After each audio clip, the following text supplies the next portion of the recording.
কয়টা ভোট জোর করে দাবানো হয়েছে।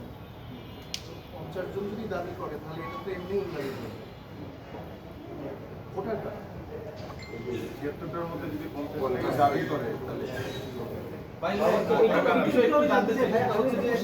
এখানটায় আপনি দেখেন যে বিভিন্ন সময় যে ঘটনাগুলো ঘটে যে সরকার পরিবর্তন হলো, এসে ধাম করে অর্গানাইজেশন ভেঙে দিল, তাদের লোক বসাই দিল, দখল হইল।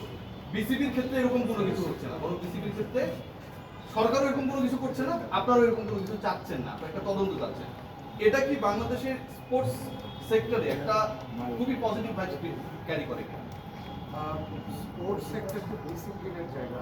আমরা মনে করি যে আপনার ইলেকশনটা যেভাবে হয়েছে, আমরা যদি সেম ওয়েতে ভোটটা ভাঙার জন্য আবেদন জানাই, ব্যাপারটা সঠিক হবে না। আপনার ডিসিপ্লিন আপনার একটা বড় গোষ্ঠীকে আপনি রিপ্রেজেন্ট করেন। বাংলাদেশের স্পোর্টসের একটা খুব গর্বের জায়গা।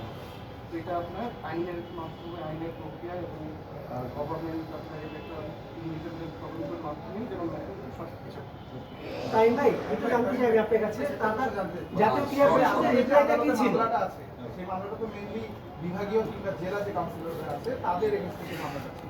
বাট এখন আসলে আপনাদের পজিশনটা কি? আসলে আপনাকে পুরো ভোটটাই অবৈধ এখনকার এই আদালতের মামলাটা? এটা তো সময় বলতে হবে। আমরা তো আমাদের তরফ থেকে যেটা একটু সামনে সামনে বলুন, সামনে তাকাই বলেন। এটা তো আসলে সময় বলবে। আর আমাদের যেটা আইন বিভাগ যে মাত্র বললো, যেটা রাইট ওয়েতে আবেদন করার দরকার, আমরা ঠিক ওই রাইট ওয়েটা চুজ করে আবেদন করেছি। সাথে এটা মনে রাখি যে সব কিছু সেখানে এই ক্লাবগুলোর এটার সাথে একমত না দেখেই দেখেন Dhaka league, first division, second division, third division, সামনে প্রিমিয়ার লিগ, এগুলো কিন্তু আছে। তো এই আলোচনার মধ্যে আমরা সবসময় খেলা যে হচ্ছে না এই জিনিসটা বলে এই ক্রিকেট বোর্ডকে এই জিনিসটার উত্তর দিতে হবে যে খেলা কেন হচ্ছে না। হ্যাঁ, আপনি 12টা টিম নিয়ে খেলছেন, 8টা টিমে 100-150টা প্লেয়ার। ফার্স্ট ডিভিশনে আলাদাভাবে টুর্নামেন্ট করা হয়েছে, বাট সেকেন্ড ডিভিশনে করা হয়নি, থার্ড ডিভিশনে করা হয়নি। প্রিমিয়ার লিগ যদি খেলা না হয় তাহলে কী হবে? এইসব কিন্তু প্রশ্ন করতে হবে, এগুলো জানতে হবে, ওদের উত্তর দিতে হবে। কে কী করছে না করছে ওনারা এইসব নিয়ে আপাতত ব্যস্ত। আমি এত ডিটেলসে যেতে চাই না। আমরা রাইট ওয়েতে যেভাবে করে প্রসেস মেনটেন করে যেসব জিনিস করার দরকার আমরা ঠিক ওই ওয়েতে যাচ্ছি।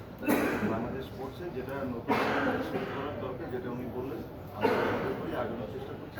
জোর জবরদস্তির কিছু না, বিকজ আমরা বিশ্বাস করি আমাদের যে কথাগুলো আছে বা এনাফ প্রুফ যেগুলো আছে যৌক্তিক, এই কারণে আমরা এই যে মানে খেলা তো নেই, মানে বোর্ড যেটা আছে তারপর তারা কি চেষ্টা করতে প্রথম দিকে আমি বলবো, প্রথম দিকে আমরা চেয়েছিলাম যে অ্যাজ পার ক্যালেন্ডার অনুযায়ী লিগ শুরু হবে, কিন্তু সেটা তারা করেনি। 1 নম্বর ভুল করেছে তারা। দ্বিতীয়ত, আমাদের যেহেতু এটা অবৈধভাবে নির্বাচিত একটি বোর্ড এবং অবৈধ বোর্ডকে আমরা কখনো স্বীকৃতি দিব না বিধায় কিন্তু আমরা খেলা বর্জন করেছি। তারা কখনোই কিন্তু ক্লাবগুলিকে মানে সম্মান দেখায়নি, ক্লাবের সংগঠনদের সম্মান দেখায়নি। যখন একেবারে রেয়ারের দিক থেকে গেছে তখন কিন্তু তারা আমাদের সাথে বসার চেষ্টা করছে। তারপরে আমরা ক্লাবগুলির তরফ থেকে একটি লিগ্যাল নোটিশ পাঠিয়েছিলাম, কিন্তু তারা অদ্যাবধি তারা সেটার উত্তর দেয়। তা আমরা পর্যায়ক্রমে ধাপে ধাপে কিন্তু তারা আমাদের ইনসাফ করেছে, যার ফলশ্রুতিতে আজকে ক্রিকেটের কি অবস্থা, ইন্টারন্যাশনাল এবং ডোমেস্টিক থেকে দেখেন আজকে অচল অবস্থা।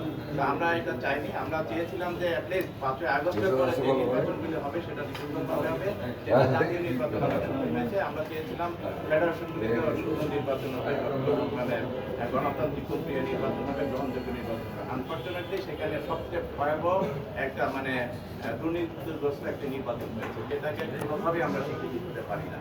সুতরাং আমরা চাই এখন একটি গণতান্ত্রিক সরকার আসছে, ভালো সরকার আসছে, বিএনপি যারা গণতন্ত্রে বিশ্বাসী, সার্বভৌমত্বে বিশ্বাসী, বাংলাদেশের মানে আপামর জনসাধারণের মধ্যে আমাদের ক্রীড়া সংগঠনরাও যারা আছে, ক্লাবগুলি যারা আছে, তারাও এই সরকারের উপরে আস্থাশীল। সুতরাং আমরা চাই একটি সঠিক বিচারের মাধ্যমে যে মানে যে দুর্নীতিগুলি হয়েছে, যে মানে একটা মানে তারা পর্যায়ক্রমে যে দুর্নীতির আশ্রয় নিয়েছে নির্বাচনের ক্ষেত্রে, সেটার একটা সঠিক বিচার হবে। এবং অটোমেটিক্যালি আপনারা জানেন দেশে বিদেশে সবাই জানে এটা যে অবৈধ নির্বাচন, অবৈধ ভোট। সুতরাং এই ভোটে এখন আর থাকার জন্য আমরা মনে করি যোগ্যতা নেই। ভাই আমার একটা জিনিস জানার ছিল বাবা ভাই?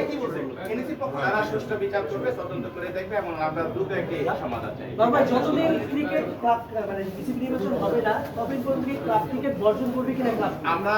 আমরা আশা করছি এটা দ্রুত সমাধান হবে এবং ইনশাআল্লাহ বাংলাদেশের ক্রিকেট অনেক ধারায় ফিরে আসবে এবং বাংলাদেশের যে হৃদয় গৌরব মানে যেটা হারিয়ে গেছে, মানে ক্রিকেটের ঐতিহ্যটা হারিয়ে গেছে সেটা আবার ফিরে আসবে ইনশাআল্লাহ।